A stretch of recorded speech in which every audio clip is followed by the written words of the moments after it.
বলেই যখন দরজায় কড়া নাড়ছে বিশ্বকাপের আসর, তখন আইসিসির দ্বিচারিতা নিয়ে প্রশ্নবিদ্ধ পুরো ক্রিকেট মহল। আইসিসির স্বজনপ্রীতির বিপক্ষে এবার আওয়াজ তুলছে সাবেক সব তারকা ক্রিকেটাররা। এক ইংলিশ তারকা তো প্রশ্ন করে বসেছেন, বাংলাদেশের জায়গায় ভারত হলে কি করত আইসিসি।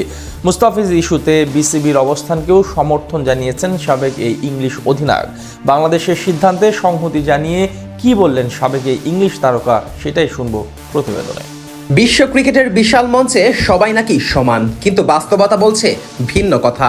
আইসিসির চোখে এক এক দেশের জন্য রীতিনীতি এক এক রকম। আসন্ন টি-20 বিশ্বকাপকে সামনে রেখে আইসিসির এই দ্বৈত নীতিটাকেই আবারও সামনে এনে দাঁড় করিয়েছে বাংলাদেশ ও পাকিস্তানের মতো ক্রিকেট বোর্ডগুলো। আইসিসির সামনে প্রশ্ন রাখছে, নিয়ম কি সবার জন্য এক? মুস্তাফিজ ইস্যুকে কেন্দ্র করে বাংলাদেশের অবস্থানকে কেউ কেউ জেদ বলতে পারে, কেউ বলতে পারে এত কঠোর হবার দরকার কি ছিল। কিন্তু বাস্তবিক অর্থে জেদ আর সত্যের সামনে দৃঢ়তার মাঝখানে পার্থক্য খুবই সূক্ষ্ম। বাংলাদেশ যেন সেই সূক্ষ্ম রেখাটার দ্বার প্রান্তে দাঁড়িয়ে। মুস্তাফিজুর রহমানকে ঘিরে যে অনিশ্চয়তা তৈরি হয়েছিল, সেখানে বিসিবি চাইলেই মাথা নত করতে পারত, বলতে পারতো আমরা ছোট দেশ, আমাদের কিছুই বলার নেই। কিন্তু তারা তা করেনি, অন্যায়ের প্রতিবাদটা করেছে দ্ব্যর্থ কণ্ঠে। আর এটাই চোখে পড়েছে ইংল্যান্ডের সাবেক অধিনায়ক নাসের হুসাইনের। স্কাই স্পোর্টস এর পডকাস্টে তিনি বলেন, আমার কাছে খুব ভালো লেগেছে যে বাংলাদেশ তাদের কথায় অনড় ছিল, তারা তাদের ক্রিকেটার ফিসের পাশে এসে দাঁড়িয়েছে। যদিও নাসের এতটুকুতেই থেমে থাকেননি, ভারতের ক্ষেত্রে আইসিসির পক্ষপাতমূলক আচরণ নিয়েও তিনি প্রশ্ন তুলেছেন। আইসিসির দ্বিচারিতা নিয়ে নাসের জানান, যদি ভারত কোনো টুর্নামেন্টের 1 মাস আগে আইসিসিকে জানায় যে তাদের সরকার তাদেরকে এই দেশে বিশ্বকাপ খেলতে দিতে চায় না, তাহলে কি আইসিসির আচরণ একই রকম হতো? তারা কি ভারতকে এভাবে বলতে পারতো, তুমি নিয়ম জানো, দুর্ভাগ্যবশত আমরা তোমাদের বিশ্বকাপ থেকে বাদ দিচ্ছি?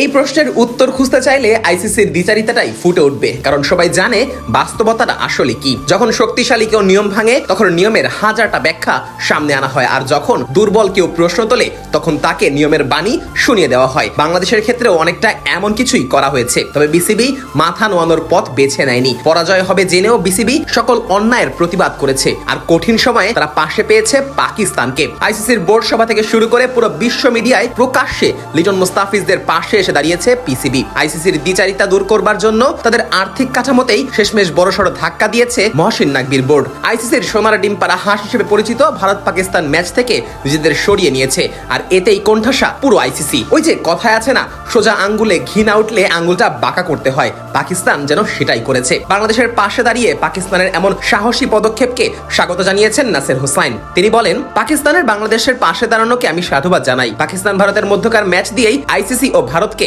উচিত শিক্ষা দিতে পারবে পিসিবি। তবে এখন প্রশ্ন হচ্ছে, পাকিস্তানকে কেনই বা এই কঠিন পথটা বেছে নিতে হলো? আসলে এটাই জীবনের বাস্তবতা। শোষিত হতে হতে যখন কারো পিঠ দেয়ালে ঠেকে যায়, তখন চুপ করে বসে থাকার আর উপায় থাকে না, তখন আর মাথা নত করে লাভ হয় না। আর সেটাই যেন করেছে বাংলাদেশ পাকিস্তানের মতো দেশগুলো। পুরো ক্রিকেটীয় সিস্টেমকে প্রশ্নবিদ্ধ করেছে এবং ন্যায্য দাবিটাই উত্থাপন করেছে।